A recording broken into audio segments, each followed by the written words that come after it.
Yes, welcome into this Photoshop tutorial brought to you by tutvid.com. Today we're going to talk about high frequency separation retouching. Frequency separation retouching, it's got 1,000 different names.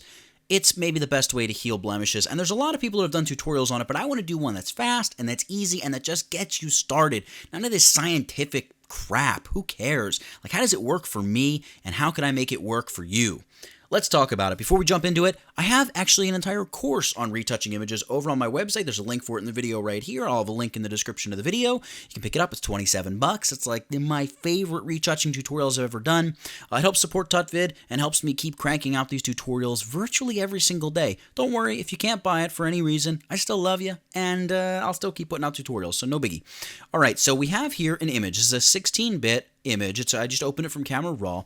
We're going to create some frequency separation retouching, and we're just going to go to town on this, and I'm going to show you how I normally do this. So the first thing that I do is I duplicate the background layer twice. Command or Control J once, twice. I name the top layer highs number 1, and the back layer lows number 1, or just high, low. Depends on how many times I'm going to apply frequency separation. Sometimes I apply it 3 or 4 times in one single image. With the lows layer, you want to blur that layer. So we're going to go filter, blur, Gaussian blur, and probably like between 25 and 45 is typically what you want. I don't have a lot of huge details. It's not zoomed way in on her face. So 25 pixels is probably good enough for this image. You just want enough blur to get rid of details. Your lows layer is basically your color, right? All the big blocks of color. That's what we store on the lows layer. On the highs layer, we're going to be storing all of our details. So we're going to go Image, Apply Image, and here we go. I already have it all set up. We're applying this image to the lows 1, channel RGB, blending mode is subtract, opacity 100. Because this is 16-bit, we're going with a scale of 2. Honestly, a lot of times for an 8-bit, I just go scale of 2 as well, with an offset of 128. Hit OK. What have we done to our image? Well, what we've done is we've extracted all that color and junk from our highs image, and we've preserved all of these like crisp details. Ignore all the funky looking haloing and junk like that. Now we're going to change the blend mode of this highs layer to linear light, and you can see it merges back together with the lows 1, and it creates essentially our original image. In fact, if I shut those 2 layers off, hey, there's like no difference. Maybe it's a touch sharper. A couple things you can do here with frequency separation. At this point, you can go in and apply very, very effective sharpening directly to the highs layer. Now, I don't recommend you do that because we have a lot of blemishes and things that we're going to begin cleaning up, but just know if you go into highs and you apply like filter, sharpen, smart sharpen, you're going to get a pretty intense, pretty detailed layer of sharpening. Now, the radius is way too high here for this sharpening, and maybe even the amount is a little high. But you can get some really, really nice sharpening. Obviously, you need a sharp image to begin with, but you can really get some great sort of finishing, sharpening right there on the end. One of the things I love to do here first is apply a layer mask to my highs layer. The bulk of my retouching is done on the highs layer. Well, actually, I shouldn't say that. The bulk of the small blemish removal is done on the highs layer. The lows layer is going to be great for, like, if we want to soften the amount of light here in this little cheek shadow or underneath her chin or something like that. But I'll show you another way that I like to do that as well. Let's select the linear light, the highs layer here. We're actually going to select the layer, not the layer mask. I'm going to select that layer, and I'm going to grab the healing brush tool, not just the spot healing brush, the healing brush tool, and I'm going to tell my tool to just sample on the current layer, nothing but the current layer. I'm going to right-click, I'm going to downsize my brush quite a bit. Hardness, I actually want the hardness to be pretty high. So maybe like somewhere between 90 and 100. I'm just going 91 there. Don't worry about that. I'm going to zoom in, and all it's telling me is, hey, you need to hit the Alt or Option key to actually define a sample point. So I'm going to hold down Alt or Option. I'm going to sample from right there, and I can just click once and paint away these little blemishes. Now, frequency separation, it just allows you to paint away your blemishes so nicely. It does such an amazing job of painting them away. It just has this look about it of excellence. It looks great. You don't only have to use the old healing brush tool here, though. You can also use the patch tool. You can use the spot healing brush. Use the patch tool. We can go ahead and loop something and just move it over. Oh, we don't want to do that. We want to uncheck sample all layers. There we go. That's more like it. See, and patch tool is not my favorite. There's times when it works really well. Other times when it's like, I probably shouldn't have used it. But, you know, the more you kind of mess around with the stuff, the more you're going to realize what tool works best for which situation. Personally, I use the straight healing brush so often, and I absolutely love it. it's really, really effective for what I typically use this tool for. So you can come in here, you can even get rid of, big blemishes like that, and it can, looks really great. You can end up bumping up against stuff like the lips, and I'm just going really fast. I'm hacking this together, so I know it's nothing pretty. But you can just really quickly clean stuff up, and it does a really, really nice job. You can see there's before, there's after already, and we really haven't even started. You can go into the eyes and clean up the veins. One of the other things that I like to do is apply layers between my lows and highs layer. So if I create a new layer here, I can create a layer where I'm sort of changing the light of the image. So if I grab my brush, right, and I set the mode to normal, set the opacity to, actually no, I'm going to set the opacity to like 10%. So very, very low is what I want my opacity set to. And I'm going to select my eyedropper tool, and I'm going to set my sample size to 51 by 51. I'm going to select the basic highlight up here in her forehead, go back to my brush tool, I'm going to right click. I need the size to be a little bit smaller than that. There we go, something like that. And I'm going to paint around outside of the highlight, right? And I'm going to hold down my Alt or Option key. I'm going to sample this somewhat darker area, slightly darker, and I'm going to paint a little bit on the highlight.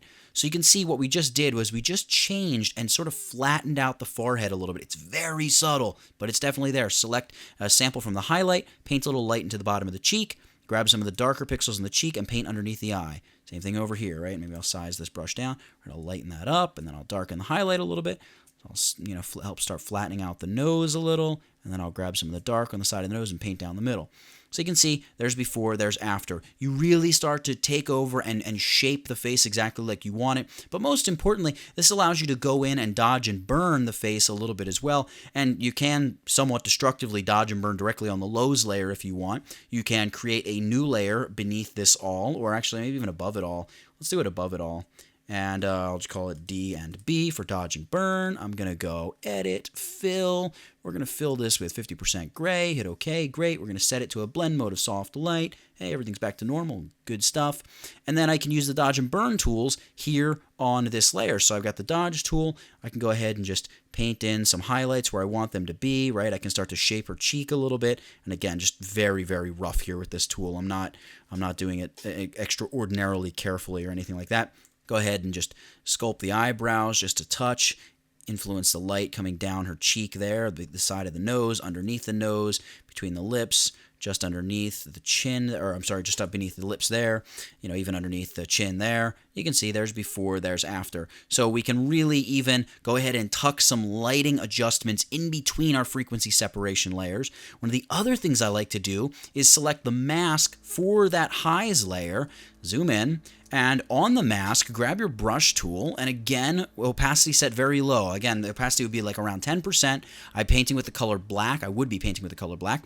And I'm just going to paint over the skin. What this does is it just paints away some of the detail. Remember, the details are in this highs layer. So when I'm painting here, all I'm doing is painting away a very little bit of the details, which technically is a really, really bad thing. I know, but let me show you how I kind of bring some of these details back, and again, I'm able to dictate where the details go. So I've generally softened the skin on her face, and almost always softening is a bad thing. I agree. Whoop, and Spotlight Search apparently agrees as well. Here's what I'm going to do. I'm going to create a new layer. So create a new layer and go Edit, Fill. We're going to fill this with 50% gray. Now what we're going to do is go Filter, Noise, and we're going to add some noise here. Let's go 25%. That's cool. Oh, and by the way, let me undo that. Important thing here about adding noise, you want to make sure you have monochromatic ticked on, because that way we're not going to get all those mixing of colors. So we just want black and white. That's it. No other colors. Then we're going to go Filter, Stylize, Emboss. And I want to set the angle of light to about 80 degrees. Height of 3 is cool. Amount is great at 100% for this image. Go ahead and hit OK. You're going to see exactly how this works in a moment, and maybe you'll want to tweak this to your exact image. And then I set the blend mode here to soft light. Now what we have is fresh texture for the skin. So I begin by adding a filled mask to this layer by holding on my Alt or Option key and choosing New Layer Mask. It makes it all go away. Go back to my brush tool, still at about 10%. Maybe I'll jack it up to like 15, 20%. And I want to set my foreground color to white. And now what I'll do is I'll begin painting in my new skin texture. So because I softened skin texture in areas, now I can paint in my new skin texture that will go over what I softened with my frequency separation adjustment action that's going on there. So, and then just go in, and because it's a mask, you can paint away areas where you're like, whoop, too much texture, really want it to all blend together. And like I said, we're not even fully retouching her, but, you know, there's before, there's after. So we've gone in and we've started shaping the face, we've started changing the light, we've started removing some blemishes, and all of this is possible with high frequency separation. So again, you just duplicate, well, we can merge everything to a new layer. We can name this lows 2.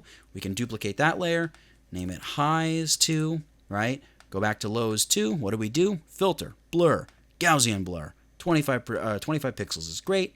Go to highs 2, awesome. Image, apply image. It's pretty fast and easy once you've done it a few times. Now here's a little tricky thing. Layer, it's saying lows 1. No, we actually want lows 2. See that? It changes the way it plays around with the skin on the face because we already started working on that. Subtract, scale of 2, offset 128. Okay. Blend mode of linear light. And there we go. We have another retouching layer now. We can go in and just continue retouching, continue massaging things, continue changing things. You can use the clone stamp tool as well, by the way. I didn't even mention that. You can use the clone stamp tool down on your lows or your highs layer. There's so much you can do with high frequency separation, but it's so fast and easy to create and begin working with. I just showed you probably 3 or 4, maybe even 5 different techniques, not all necessarily something that you would only do with high frequency separation, but once you set yourself up for high frequency separation, there's so much you can do, from adjusting the dodging and burning to the light levels in the layer to masking and softening skin, and then of course going ahead and adding more texture, as well as all of the amazing and powerful blemish removal stuff. High frequency separation, by the way, it's really the technique you want to use when you're going into hair and you're beginning to remove, strands of hair and doing intricate hair retouching. There's nothing that beats high frequency separation retouching when it comes to hair stuff. And maybe I should do an entire video on how to retouch hair, because that is a lot of fun. It's very difficult, but it's super cool too when you back out of it and you see everything that's happened. High frequency separation is incredible for that. So for high frequency separation and all of the retouching techniques that we just covered in this video, that's it. Get it? Got it? Good. NathanielDoddsandTutvid.com. I'll catch you in the next one.